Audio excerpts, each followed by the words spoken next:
예, 저는 오늘 헌법 청구서를 제출했습니다. 이번 청구가 저는 굉장히 중요하다고 생각을 하고 역사적인 청구라고 생각합니다. 모든 역사나 전통은 첫 번째에서 시작되죠. 어제도 잠깐 말씀드렸습니다만 관행이나 역사는 1호 첫 번째에서부터 시작이 됩니다.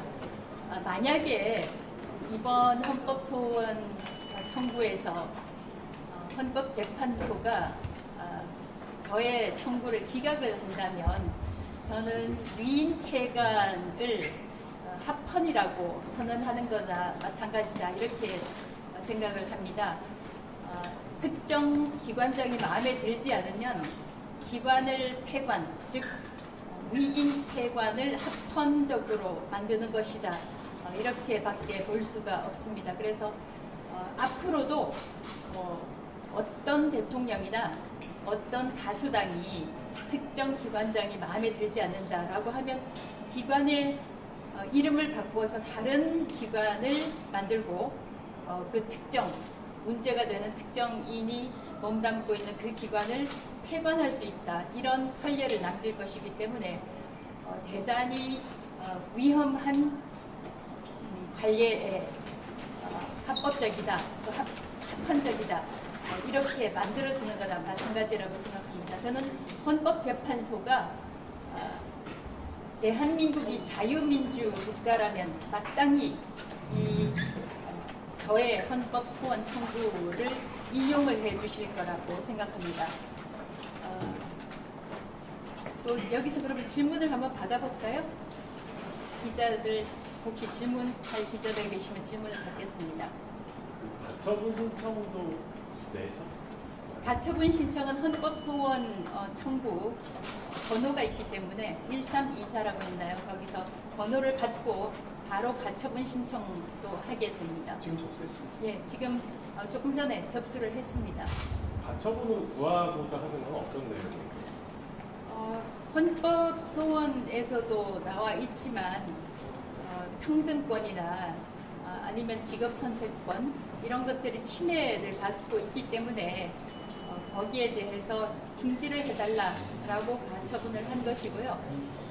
이번 그 방미통 위원회 설치법의 경우에는 정말 문제가 많다고 보는 게 일단 정무직은 제외가 되고 다른 임용직 공무원들은 그대로 방미통위원회로 승계가 되는 걸로 되어 있습니다. 그런데 모든 법을 만들 때 근거가 저는 매우 중요하다고 생각을 하고 있어요.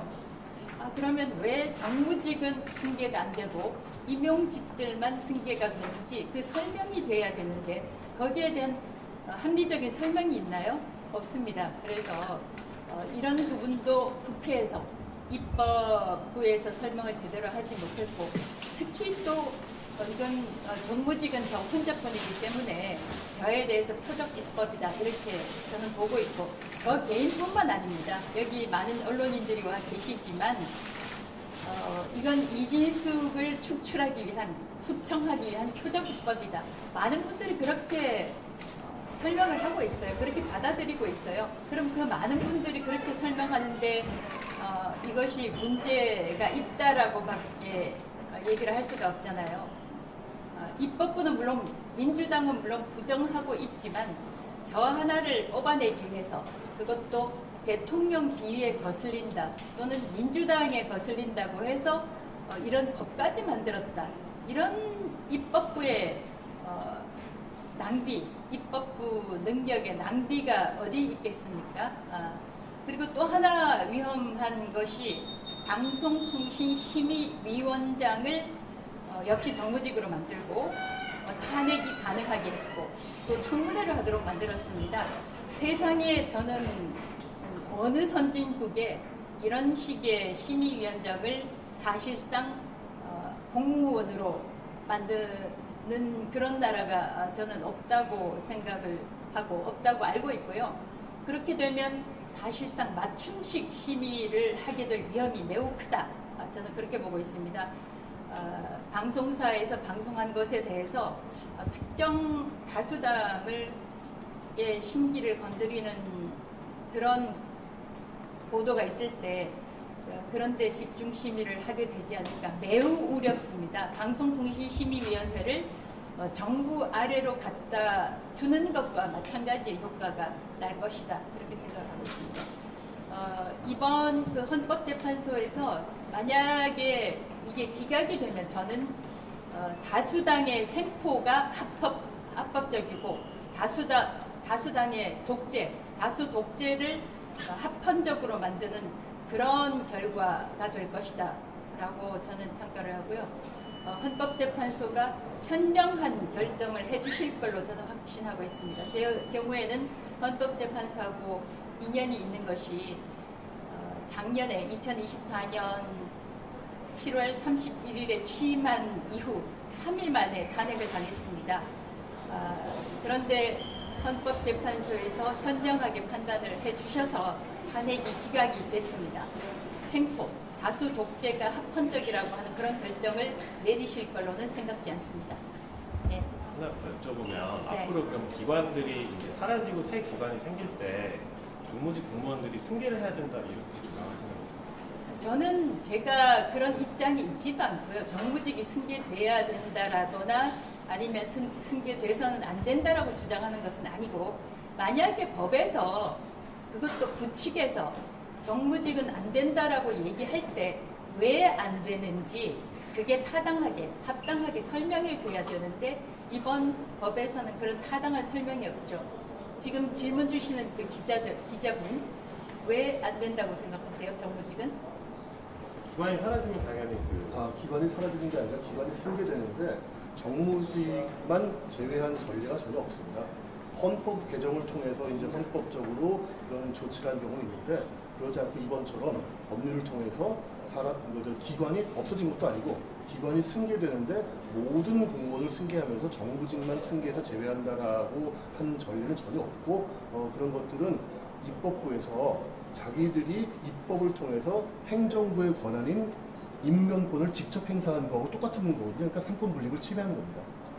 그러니까 지금 설명에도 나왔지만 아까 제가 얘기했던 대로 정무직은 승계되지 않고 임용직들은 승계된다라고 할 때 타당한 설명이 있어야 되는데 설명이 없다는 부분이고요. 그리고 이제 이번에 기관명을 바꿔서 방미통위원회라는 새로운 기관을 만들었는데 정무직은 이제 되지 않는다고 얘기를 했잖아요. 만약에 그렇다고 하면 이번에 여성가족부가 성평등 가족부로 바뀌는데 근데 그 여성가족부의 장관은 그대로 남아있거든요. 기후, 에너지, 환경부도 마찬가지입니다. 같은 논리를 한다면 그 장관들도 다 일단 나중에 다시 재임명이 되든 어떻든 저의 경우와 마찬가지라고 하면 거기도 정무직은 당연히 배제가 되어야 하지만 거기서는 이런 부칙이 없죠. 거기 한 가지 더 추가해서 말씀드리자면은 지금 그 장관들의 경우는 그 임기가 없거든요. 그런데 방통위원장은 임기가 있습니다. 결정적인 차이가 있는데 임기 조항을 회피하기 위해서 이런 식으로 입법을 통해서 파면을 하는 것이기 때문에 위헌이라고 합니다. 네. 방송통신심의위원회 말씀하셔서 사실은 방통위 2인 체제 문제가 방송의 자유를 침해한다는 지적도 많았고 방송통신심의위원회도 지금 법원에서 규제 조치들이 계속 지고 있잖아요. 이런 과거의 문제들도 많았었는데 여기에 대한 뭐 반성이나 이런 지적에 대해서 어떻게 평가하시는지. 2인 체제 누가 만들었습니까? 2인 체제 누가 만들었습니까? 제가 2024년 작년 7월 31일에 취임한 후에도 여러 차례 국회 출석해서도 그렇고 또 실제 공문을 보내서도 그렇고 국회는 빨리 3인 추천을 국회목 3인을 추천해달라 요청을 했고 이번에 이재명 대통령 국무회의 때도 대통령 몫을 임명해 주시라 이렇게 요청을 했습니다. 그런데 국회도 3인 추천을 하지 않았고 대통령도 대통령 지명목 1명을 임명하지 않았어요. 그런데 제가 비유적으로 말씀을 드렸지만 식탁에서 오른손을 묶어놓고 어쩔 수 없이 식사를 해야 되는데 왼손으로 밥을 먹으니까 왜 너는 왼손으로 밥을 먹느냐 이렇게 따지는 거나 마찬가지예요. 그러면 2인 체제는 누가 만들었습니까? 저는 국회가 대단히, 특히 다수당인 민주당이 대단히 무책임하고 이 무작위에 의한 저는 직무유기라고 생각합니다. 그런데 왜 언론에서는 그런 것을 문제 삼지 않죠? 법원에서 판결 나온 것은 법원에서 답변할 문제이고 왜 언론인 여러분들은 그걸 문제 삼지 않죠? 왜 국회가 헌법재판소에서 지난번 제 탄핵 심판 때 그런 얘기를 했습니다. 왜 국회는 국회목 3인을 추천하지 않느냐. 그때 헌법재판관들도 임명이 제대로 안 되고 있으니까 아마 동병상련을 했던 것 같아요. 그때 당시에 문형배 재판소장 직무대행과 김형두 재판관이 이렇게 물었습니다. 국회는 왜 방송통신위원회 상임위원 3인을 추천하지 않느냐. 그렇다면 방송통신위원회는 일을 하지 말라는 것이냐. 이렇게 따져 물었습니다. 그런데 탄핵 심판들에서도 보면 국회가 매우 책임이 크고 부작위에 의한 책임이 크다라고 아주 조목조목 지적을 받고 있는데 국회에 대해서는 처벌 조항이 없어서 그런지 국회는 대단히 이 책임을 피해가고 있어요.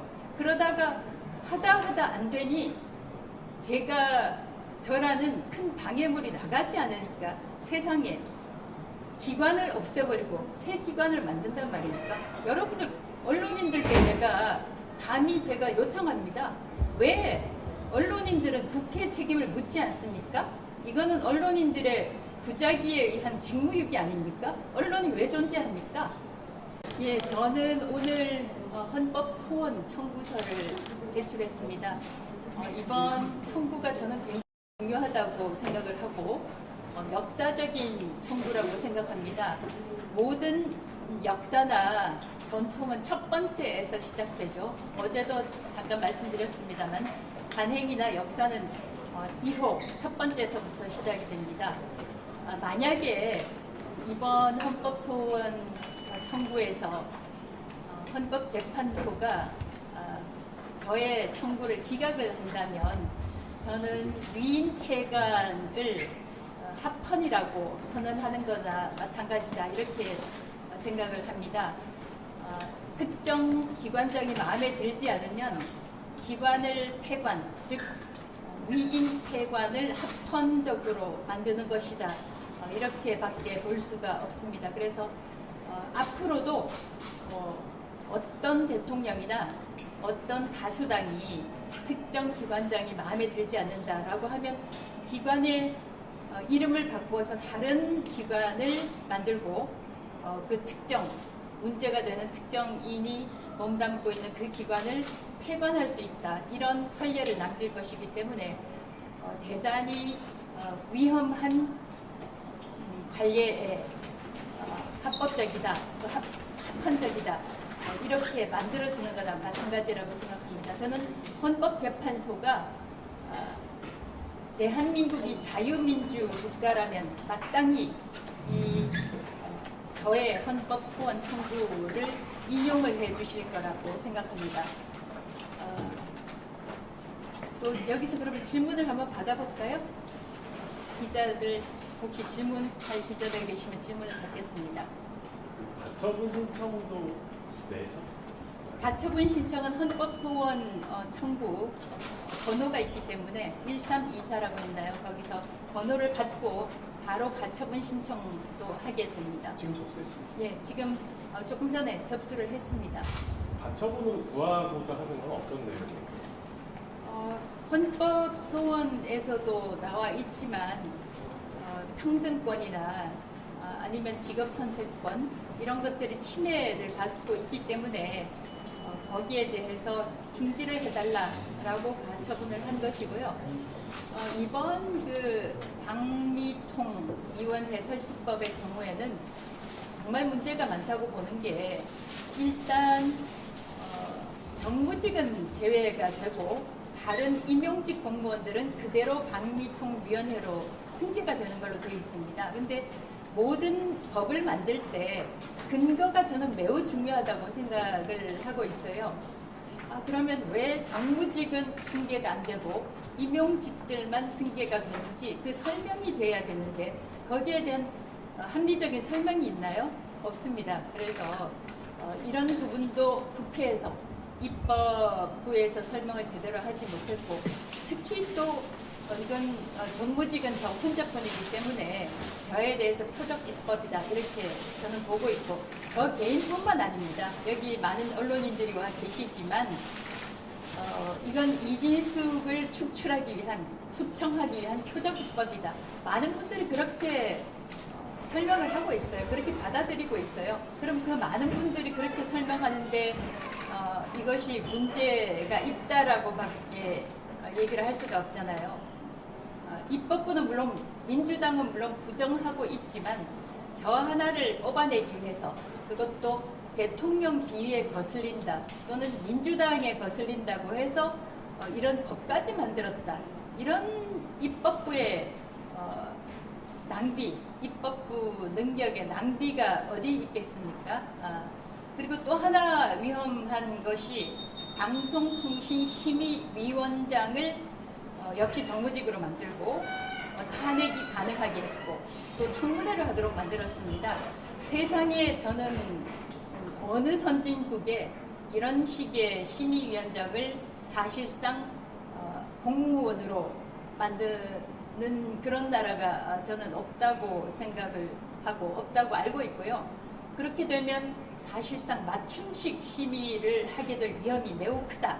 저는 그렇게 보고 있습니다. 방송사에서 방송한 것에 대해서 특정 다수당의 심기를 건드리는 그런 보도가 있을 때 그런데 집중 심의를 하게 되지 않을까 매우 우렵습니다. 방송통신심의위원회를 정부 아래로 갖다 두는 것과 마찬가지의 효과가 날 것이다. 그렇게 생각하고 있습니다.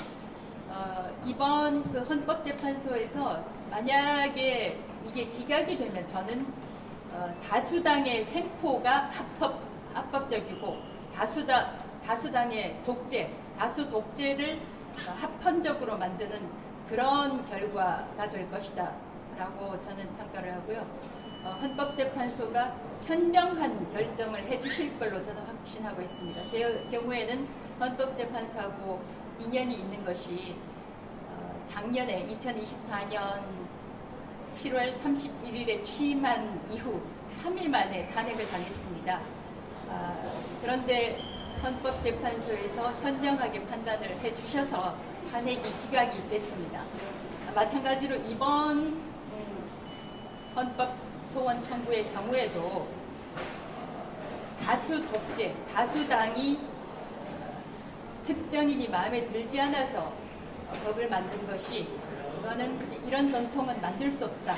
자유대한민국에서 이런 다수 횡포, 다수 독재가 합헌적이라고 하는 그런 결정을 내리실 걸로는 생각지 않습니다. 네. 하나 더 여쭤보면 네. 앞으로 그럼 기관들이 이제 사라지고 새 기관이 생길 때 정무직 공무원들이 승계를 해야 된다 이렇게 주장하시는 거죠? 저는 제가 그런 입장이 있지도 않고요. 정무직이 승계돼야 된다라거나 아니면 승계돼서는 안 된다라고 주장하는 것은 아니고 만약에 법에서 그것도 부칙에서 정무직은 안 된다라고 얘기할 때 왜 안 되는지 그게 타당하게 합당하게 설명이 돼야 되는데 이번 법에서는 그런 타당한 설명이 없죠. 지금 질문 주시는 그 기자분 왜 안 된다고 생각하세요? 정무직은? 기관이 사라지면 당연히 기관이 사라지는 게 아니라 기관이 승계되는데 정무직만 제외한 전례가 전혀 없습니다. 헌법 개정을 통해서 이제 헌법적으로 그런 조치를 한 경우는 있는데 그러지 않고 이번처럼 법률을 통해서 기관이 없어진 것도 아니고 기관이 승계되는데 모든 공무원을 승계하면서 정무직만 승계해서 제외한다라고 한 전례는 전혀 없고 그런 것들은 입법부에서 자기들이 입법을 통해서 행정부의 권한인 임명권을 직접 행사한 거하고 똑같은 거거든요. 그러니까 삼권 분립을 침해하는 겁니다. 그러니까 지금 설명에도 나왔지만 아까 제가 얘기했던 대로 정무직은 승계되지 않고 임용직들은 승계된다라고 할 때 타당한 설명이 있어야 되는데 설명이 없다는 부분이고요. 그리고 이제 이번에 기관명을 바꿔서 방미통위원회라는 새로운 기관을 만들었는데 정무직은 이제 되지 않는다고 얘기를 했잖아요. 만약에 그렇다고 하면 이번에 여성가족부가 성평등 가족부로 바뀌는데, 근데 그 여성가족부의 장관은 그대로 남아있거든요. 기후, 에너지, 환경부도 마찬가지입니다. 같은 논리를 한다면 그 장관들도 다 일단 나중에 다시 재임명이 되든 어떻든 저의 경우와 마찬가지라고 하면 거기도 정무직은 당연히 배제가 되어야 하지만 거기서는 이런 부칙이 없죠. 거기 한 가지 더 추가해서 말씀드리자면은 지금 그 장관들의 경우는 그 임기가 없거든요. 그런데 방통위원장은 임기가 있습니다.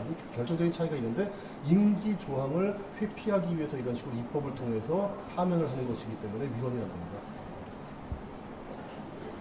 네. 방송통신심의위원회 말씀하셔서 사실은 방통위 2인 체제 문제가 방송의 자유를 침해한다는 지적도 많았고 방송통신심의위원회도 지금 법원에서 규제 조치들이 계속 지고 있잖아요. 이런 과거의 문제들도 많았었는데 여기에 대한 뭐 반성이나 이런 지적에 대해서 어떻게 평가하시는지. 2인 체제 누가 만들었습니까? 2인 체제 누가 만들었습니까? 제가 2024년 작년 7월 31일에 취임한 후에도 여러 차례 국회에 출석해서도 그렇고 또 실제 공문을 보내서도 그렇고 국회는 빨리 3인 추천을 국회목 3인을 추천해달라 요청을 했고 이번에 이재명 대통령 국무회의 때도 대통령 몫을 임명해 주시라 이렇게 요청을 했습니다. 그런데 국회도 3인 추천을 하지 않았고 대통령도 대통령 지명목 1명을 임명하지 않았어요. 그런데 제가 비유적으로 말씀을 드렸지만 식탁에서 오른손을 묶어놓고 어쩔 수 없이 식사를 해야 되는데 왼손으로 밥을 먹으니까 왜 너는 왼손으로 밥을 먹느냐 이렇게 따지는 거나 마찬가지예요. 그러면 2인 체제는 누가 만들었습니까? 저는 국회가 대단히 특히 다수당인 민주당이 대단히 무책임하고 이 무작위에 의한 저는 직무유기라고 생각합니다. 그런데 왜 언론에서는 그런 것을 문제 삼지 않죠? 법원에서 판결 나온 것은 법원에서 답변할 문제이고 왜 언론인 여러분들은 그걸 문제 삼지 않죠? 왜 국회가 헌법재판소에서 지난번 제 탄핵 심판 때 그런 얘기를 했습니다. 왜 국회는 국회목 3인을 추천하지 않느냐. 그때 헌법재판관들도 임명이 제대로 안 되고 있으니까 아마 동병상련을 했던 것 같아요. 그때 당시에 문형배 재판소장 직무대행과 김형두 재판관이 이렇게 물었습니다. 국회는 왜 방송통신위원회 상임위원 3인을 추천하지 않느냐. 그렇다면 방송통신위원회는 일을 하지 말라는 것이냐. 이렇게 따져 물었습니다. 그런데 탄핵 심판들에서도 보면 국회가 매우 책임이 크고 부작위에 의한 책임이 크다라고 아주 조목조목 지적을 받고 있는데 국회에 대해서는 처벌 조항이 없어서 그런지 국회는 대단히 이 책임을 피해가고 있어요. 그러다가 하다 안 되니 저라는 큰 방해물이 나가지 않으니까 세상에 기관을 없애버리고 새 기관을 만든단 말입니까? 여러분들 언론인들께 제가 요청합니다. 왜 언론인들은 국회 책임을 묻지 않습니까? 이거는 언론인들의 부작위에 의한 직무유기 아닙니까? 언론이 왜 존재합니까?